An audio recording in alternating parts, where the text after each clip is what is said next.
মালদার বিখ্যাত রেশম শিল্পের আরও উন্নয়ন এবং আগামী মাসের প্রথম সপ্তাহেই পুরোপুরিভাবে সিল্ক পার্ক চালুর উদ্দেশ্যে জেলা প্রশাসন ভবনে বৈঠক হলো।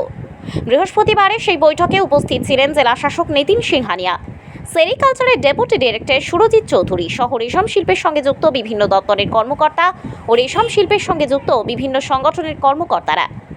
জেলা শাসক জানান, আগামী অক্টোবর মাসের প্রথম তারিখে সিল্ক পার্কটি পুরো দমে চালু হয়ে যাবে।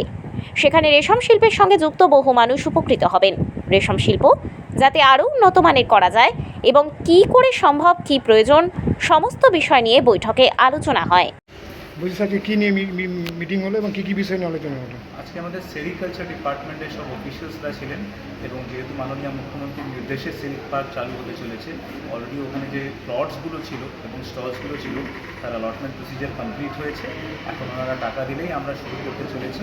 1 অক্টোবর থেকে আমরা সিল্ক পার্ক স্টার্ট করছি এবং তার সঙ্গে এখানে সিড প্রোডাকশন, মানে সিড থেকে শুরু করে কোকুনস প্রোডাকশন মালদা জেলায় কী করে বাড়ানো যায় সেটা নিয়ে আজকে আলোচনা হয়েছে। কিছু প্রপোজালস রেডি করা হচ্ছে এবং আমাদের সেরিকালচার ডিপার্টমেন্টের যে স্টাফ স্ট্রেংথ সেটাও বাড়ানোর জন্য আজকে এখানে কথা হয়েছে।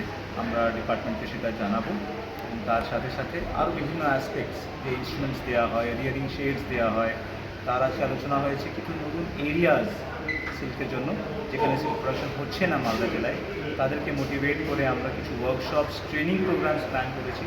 উৎকর্ষ বাংলার মাধ্যমে আমরা চেষ্টা করছি যাতে ওভারঅল সিল্কের যে প্রোডাকশন আমাদের মালদা জেলায় সেটা বাড়ানো যায়। সেই পুজোর আগে কি তাহলে সিল্ক পার্ক মালদাবাসীর কাছে উপহার? ইয়েস।